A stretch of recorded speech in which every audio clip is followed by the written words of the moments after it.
হরে কৃষ্ণ। পুত্রদা একাদশীর পর আমাদের যে একাদশীটি পালন করতে হবে, মাঘ মাসের প্রথম কৃষ্ণপক্ষের একাদশী অত্যন্ত পবিত্র এবং শুভতম। এই একাদশীর নাম কি?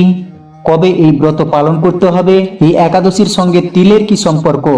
এই ব্রত, এই পবিত্রতম একাদশীটি আমাদের কিভাবে পালন করতে হবে? এই একাদশীতে দানের মাহাত্ম্য কি এবং শাস্ত্রে এই একাদশীর মাহাত্ম্য কথা বিশেষভাবে বর্ণনা করা হয়েছে। এবং এই একাদশী পালনের সময়সূচি কি, সশরীরে স্বর্গলাভ কিভাবে সম্ভব, আজকের এই পর্বে আমরা সেই প্রসঙ্গে বিশেষ গুরুত্বপূর্ণ তথ্যগুলো প্রদান করার চেষ্টা করব। সকলকে স্বাগত জানাচ্ছি আমাদের অমৃত কথা 24 আওয়ার্স চ্যানেলে।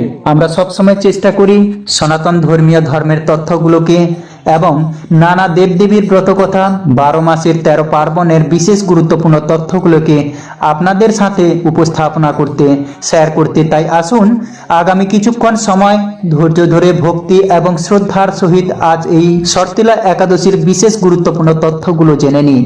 পাশাপাশি শর্তিলা একাদশীর যে 6টি তিলের গুরুত্বপূর্ণ তথ্যগুলো আপনাদের জানানোর চেষ্টা করব। আশা করি আপনারা সমৃদ্ধ হবেন। ভালো লাগলে একটা লাইক করে কমেন্টে ভগবান শ্রী হরি বিষ্ণুর নামটি অথবা মা লক্ষ্মীর নামটি একবার হলেও লিখে যাবার অনুরোধ জানাচ্ছি। দেখুন, শর্তিলা একাদশী বছরে 24টি একাদশীর মধ্যে শর্তিলা একাদশী খুবই পবিত্র এবং বিশেষ শুভতম এই একাদশী। প্রথমত এই একাদশী ব্রত পালন করতে হবে আগামী 25শে জানুয়ারি 2024 খ্রিস্টাব্দ শনিবার। এই শর্তিলা একাদশী ব্রত পালন করতে হবে। দেখুন, আমরা জেনে না জেনে হয়তোবা অনেক পাপ কর্ম করেছি, কত জীব হত্যা করেছি এবং আরো কত ছোট বড় কুবাক্য বলারও পাপ করেছি। গুরুজনদের কথা বা আদেশ না মেনে অনেক পাপ করেছি। নেশা জাতীয় দ্রব্য সেবন করেও আমরা কত পাপ করেছি এবং আরো আনুষাঙ্গিক পাপ কর্ম করেছি। মাঘ মাসের কৃষ্ণপক্ষের একাদশী তিথিতেই শর্তিলা একাদশী পালিত করতে হবে। এই একাদশী ব্রতের বিশেষ গুরুত্ব রয়েছে হিন্দু সনাতন ধর্মে। শর্তিলা নামে 6টি তিল, এই একাদশীতে 6টি উপায়ে তিল ব্যবহার করা হয়, তাই এর নাম শর্তিলা একাদশী। ধর্মীয় বিশ্বাস অনুসারে এই ব্রত পালন করলে ব্যক্তি আধ্যাত্মিক উন্নতি লাভ করে এবং পাপ থেকে মুক্তি পায়। এই ব্রত পালনের মাধ্যমে পরিবার ও সমাজের মধ্যে একতা বৃদ্ধি পায়। এই ব্রত পালন করলে ধন সম্পত্তি বৃদ্ধি পায় বলে বিশ্বাস করা হয়। এই ব্রতের সবচেয়ে গুরুত্বপূর্ণ অংশ হলো উপবাস করা। একাদশীর দিনে ভগবান বিষ্ণুর পূজা করে। এই ব্রতের নাম থেকে বোঝা যায় তিলের বিশেষ গুরুত্ব। তিল দিয়ে বিভিন্ন ধরনের পূজা ও দান করা হয়। বিভিন্ন মন্ত্র জপ করার মাধ্যমে এই ব্রত পালন করা হয়। তিল দিয়ে মিশ্রিত জল দিয়ে স্নান করা উচিত। তিলের তেল দিয়ে শরীরকে সুস্থ রাখার জন্য মালিশ করা উচিত এবং দেবতাদের তৃপ্ত করার জন্য এই তিলের হোম করা উচিত। শরীরের বিষ নিকাশন করার জন্য এই তিলের জল সেবন করা উচিত। তিল দান, দরিদ্রদের দান করলে পুণ্য লাভ হয়।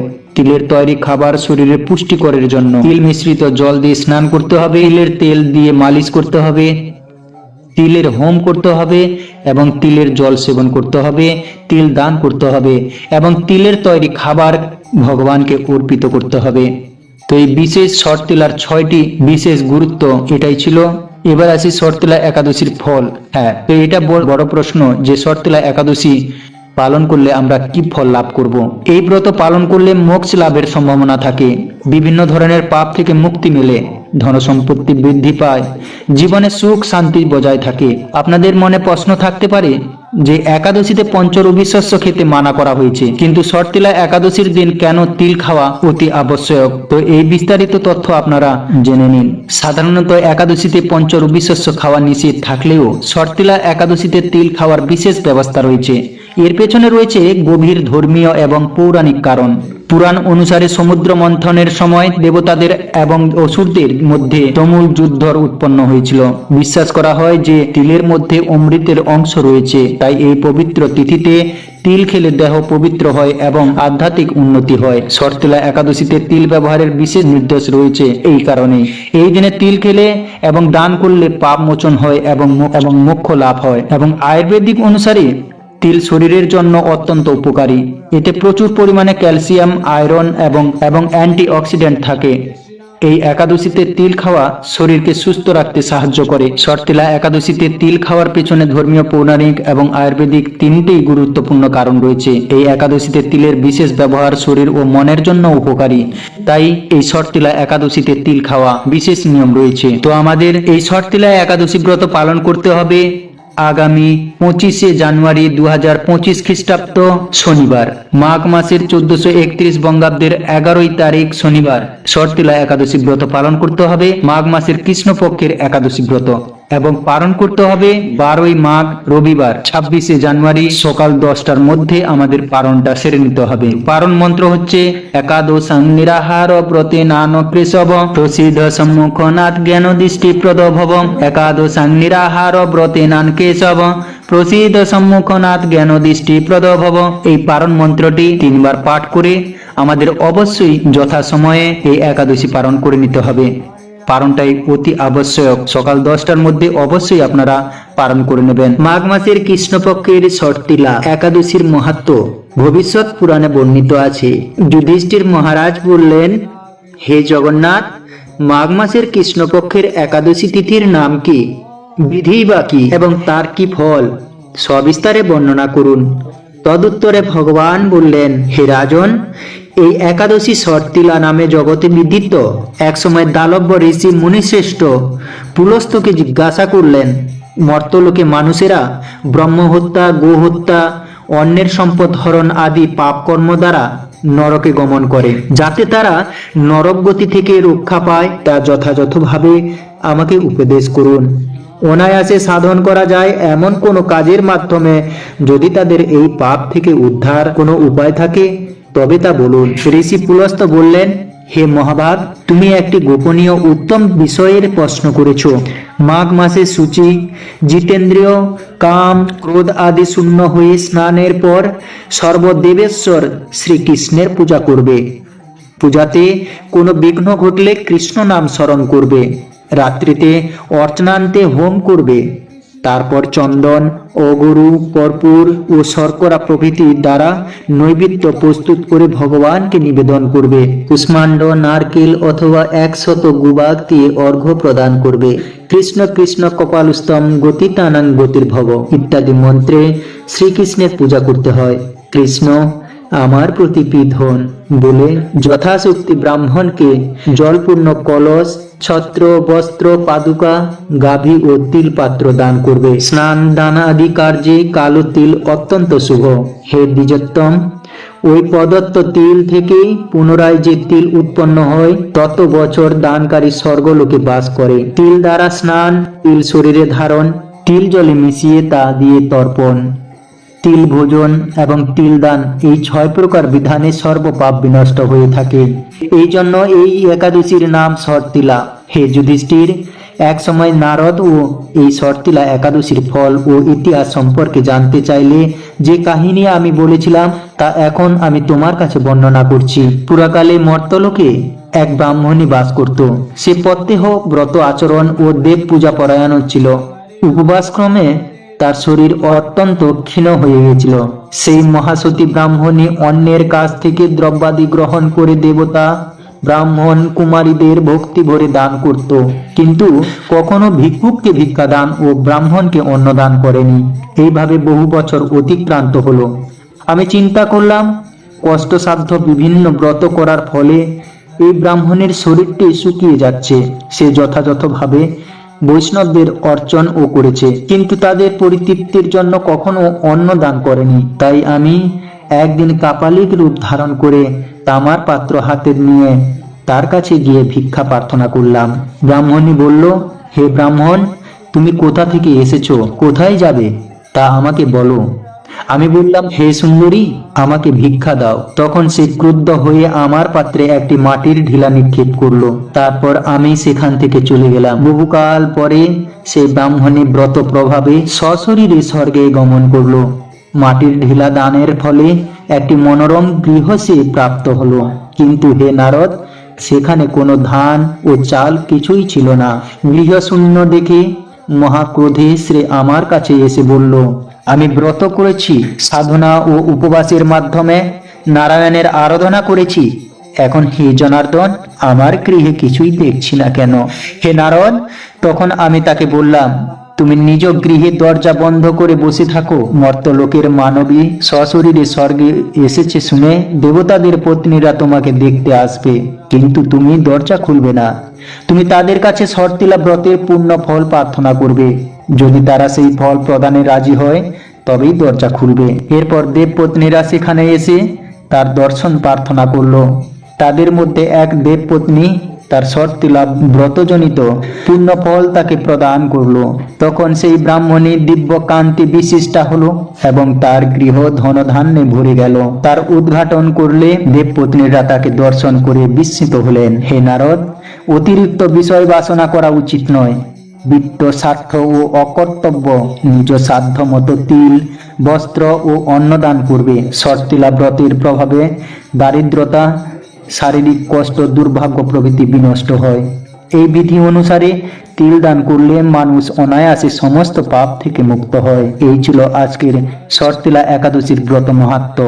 আশা করি সবকিছু বুঝে উঠতে পেরেছেন। তো আপনারা অবশ্যই শর্তিলা একাদশী ব্রত করুন এবং ব্রতে দান করুন। এই ব্রতে অবশ্যই আপনারা দান করবেন। দান অতি আবশ্যক। এই শর্তিলা ব্রতের প্রভাবে দারিদ্রতা, শারীরিক কষ্ট, দুর্ভাগ্য প্রভৃতি বিনষ্ট হয়। তো দেখুন, দ্বাদশ মাসের মধ্যে অনেক অনেক ব্রত আছে। যেমন শনিবারে শনিদেবের ব্রত, সোমবারে মহাদেব শিবের ব্রত, বৃহস্পতিবারে মা লক্ষ্মীর ব্রত, কিন্তু সব থেকে শ্রেষ্ঠ ব্রত হচ্ছে একাদশী ব্রত। যে ব্রত পালনের মাধ্যমে সকল তীর্থ ভ্রমণের বিশেষ ফল লাভ করা হয়। শুধুমাত্র একাদশী ব্রত পালনের মাধ্যমে সেই সকল পুণ্য লাভ করা হয়ে থাকে।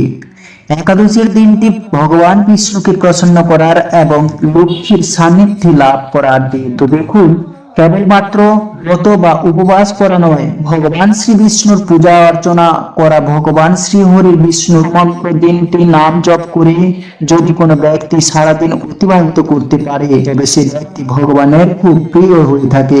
তার কোনো চাওয়া পাওয়া, দুঃখ, দারিদ্রতা, অভাব থাকে না। তার প্রতি ভগবান খুবই প্রসন্ন হয়ে থাকে।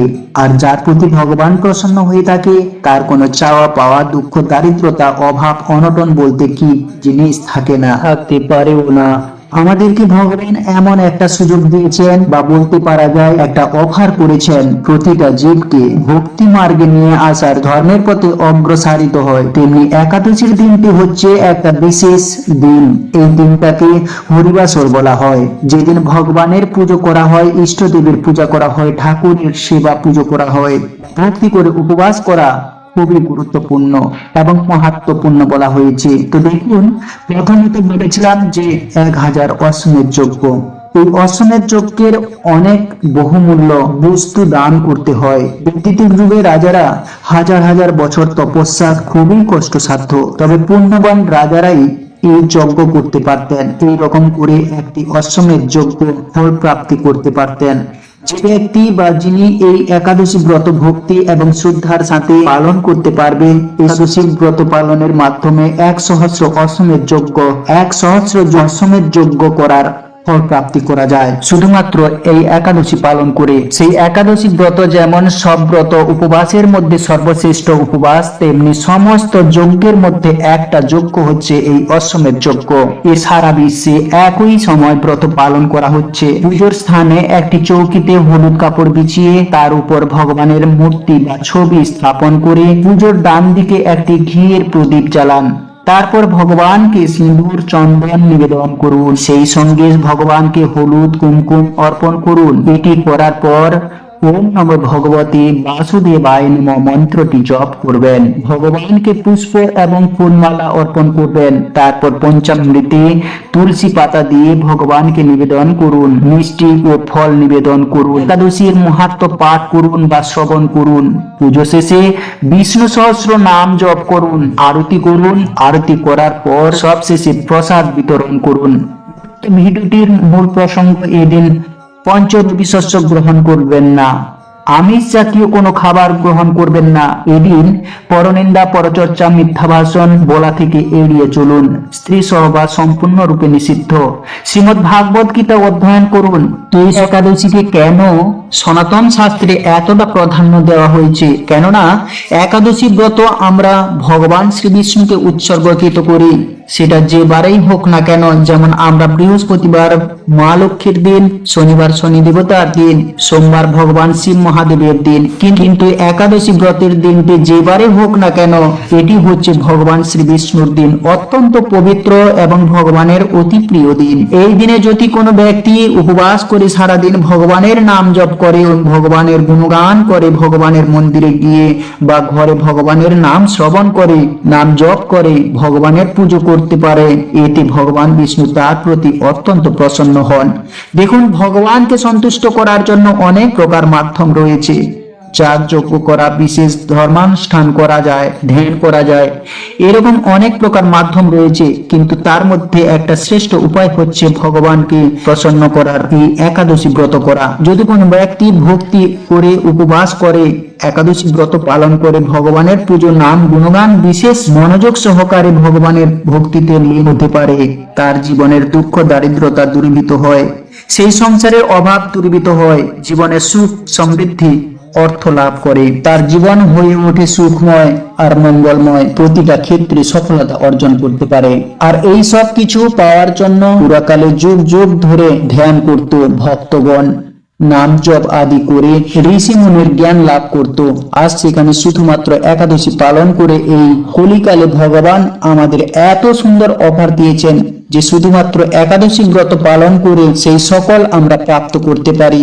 শুধু তাই নয়, প্রয়াত পিতা মাতা যদি নিজ কর্মদোষী নরকবাসী হন, নরক যন্ত্রণা ভোগ করে থাকেন, সেই ব্যক্তি বা সেই পুত্রই পারে একমাত্র একাদশী ব্রত পালনের মাধ্যমে প্রয়াত পিতা মাতাকে একাদশীর পূর্ণ ফল দান করে নরক যন্ত্রণা থেকে মুক্তি করতে এবং নিজের জীবনে সকল গ্রহ দোষ দূরীভূত হয় এবং ভগবানের কৃপা লাভ হয়ে যায়। অন্তিমে ব্যক্তি বৈকুণ্ঠ ধাম প্রাপ্ত হয়। এতে একাদশী মাহাত্ম্য কথায় বর্ণনা পাওয়া গেছে। আবার বছরের দ্বাদশ মাসের মধ্যে 24টি একাদশী ব্রতের মধ্যে শ্রেষ্ঠ ব্রত হচ্ছে। তো দেখুন, প্রতিটা একাদশীর সে এক এক মাহাত্ম্য, এক এক গুরুত্ব থাকে, কিন্তু এই একাদশীর গুরুত্ব সর্বশ্রেষ্ঠ। এই একাদশীতে তিল খাওয়া শরীরকে সুস্থ রাখতে সাহায্য করে। শর্তিলা একাদশীতে তিল খাওয়ার পেছনে ধর্মীয়, পৌরাণিক এবং আয়ুর্বেদিক তিনটেই গুরুত্বপূর্ণ কারণ রয়েছে। এই একাদশীতে তিলের বিশেষ ব্যবহার শরীর ও মনের জন্য উপকারী, তাই এই শর্তিলা একাদশীতে তিল খাওয়া বিশেষ নিয়ম রয়েছে। তো আমাদের এই শর্তিলা একাদশী ব্রত পালন করতে হবে আগামী 25শে জানুয়ারি 2025 খ্রিস্টাব্দ শনিবার, মাঘ মাসের 1431 বঙ্গাব্দের 11 তারিখ শনিবার শর্তিলা একাদশী ব্রত পালন করতে হবে। মাঘ মাসের কৃষ্ণপক্ষের একাদশী ব্রত এবং পালন করতে হবে 12ই মাঘ রবিবার 26শে জানুয়ারি সকাল 10টার মধ্যে আমাদের পালনটা সেরে নিতে হবে। পালন মন্ত্র হচ্ছে